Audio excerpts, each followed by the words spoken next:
April 2020, we are in the midst of a once-in-a-lifetime situation that has affected all of our lives in numerous ways. This novel coronavirus, called COVID-19, has rocked life around the globe as we knew it in an extremely short time. It's affected a large number of Americans, essentially shut down our country, left many unemployed, and at the present we are under some sort of lockdown.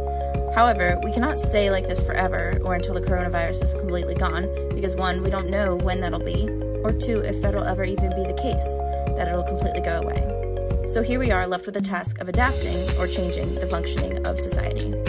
The change to this new normal is going to be one that's going to involve a lot of research, then trials followed by analysis, and revisiting each time, continuing to adapt to the new circumstances we're in.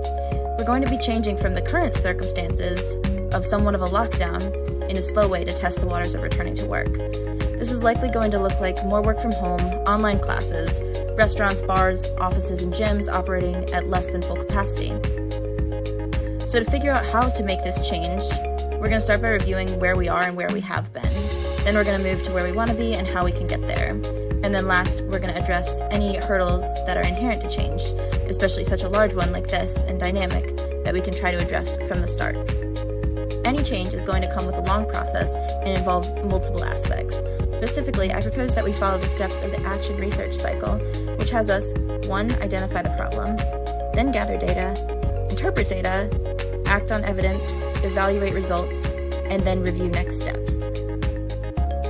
In order to identify this problem specifically, let's take a look at a short review of the timeline of some key events. January 7th, Chinese authorities confirmed that they have identified the virus as a novel coronavirus. January 21st, officials in Washington state confirmed the first case on U.S. soil. January 30th, the United States reports its first confirmed case of person-to-person transmission, and the World Health Organization names outbreak a public health emergency of international concern. February 11th, the World Health Organization names this novel coronavirus COVID-19. February 29th, a patient infected with coronavirus in Washington state marks the first death in the United States. March 11th, the World Health Organization declares the novel coronavirus outbreak as a pandemic. March 13th, the United States declares a national emergency and frees $50 billion in federal resources to combat this coronavirus. March 18th, we signed the Coronavirus Relief Package to include provisions for free testing and paid emergency leave. March 25th, the White House reaches the agreement for the $2 trillion stimulus deal to offset economic damage of coronavirus, one of the most expensive and far-reaching measures in the history. Then, on March 27th, the stimulus package is signed into law. March 30th, the states continue issuing stay-at-home orders, making it essential travel and businesses only. April 2nd, global cases top 1 million. And April 3rd, the CDC urges Americans to wear a mask when leaving homes. So now here we are. 95% of Americans are under stay-at-home orders. Protests are going on around the country to reopen. Multiple states are requiring masks worn outside of the house.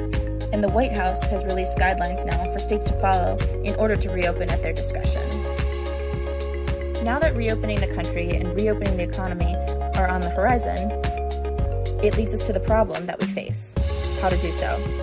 In March, the number of unemployed Americans went from 1.4 to 7.1 million. Non-essential businesses are shut down in approximately 46 states. 720,630 cases are confirmed in the United States, and COVID-19 is spread person to person, so coming into close contact with one another is a huge risk. It's almost a double-edged sword. We need to reopen the economy, but also keep people very safe. This provides the opportunity for a change. Given all the research being done, we need to take a look at it and see what it really means. For example, knowing it spreads from person to person within 6 feet, we interpret that to mean that when we go about opening, there has to still be social distancing. For example, offices coming back to work at half capacity, gyms at half capacity, etc. However, returning slowly and at 50% isn't necessarily what people want to hear. People want to go back to what they know. They want to go back to the way it used to be. However, since that is not necessarily in the cards, we have to communicate to them that the benefits of doing so and making this change are going to outweigh the costs of not doing so, and provide them reasons to buy in. We have to say it the right way and at the right times. This is really important because we want everyone to adapt the way that these health officials are suggesting and to comply with the measures that we are taking. including limited travel, masks, washing hands, social distancing, slowly open businesses, etc. For a change like this, there's always going to be mixed responses and levels of commitment from the public to the cause, given their personal motivations. In this one, job loss, the economy reopening, missing socialization, missing family, or needs to travel are all motivations that people may have. The virus and the situation appear different to everyone, and it really hits different, referring to how important or urgent it seems to an individual. To add on top of that, the virus is also said to affect older adults, especially those over 65, and those with pre-existing health conditions worse than those in other categories. And this creates the message or assumption that to those who are younger, it really isn't that bad, but it opens the door for people to separate themselves from the virus. For example, if I get corona, I get corona. It's not like I'm going to die. Or if it's not affected anyone close to them, it's easy to not really see the direct effects of it. A challenge is to get these individuals to comply with this category, because even though they don't care if they get it, they're still potentially exposing others who are at risk, which is why we all need to participate in this change. So when presenting or communicating the change, we have to show them the motivations that are in it for them. Why does it apply to the individual? Why is it important? And why do they really need to follow along?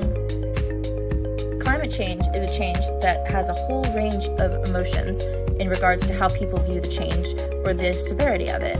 I chose this because I feel as though the category of specifically the resistors of climate change have similar motivations to those who are resisting the current lockdown or will predictably be the ones to resist a new plan.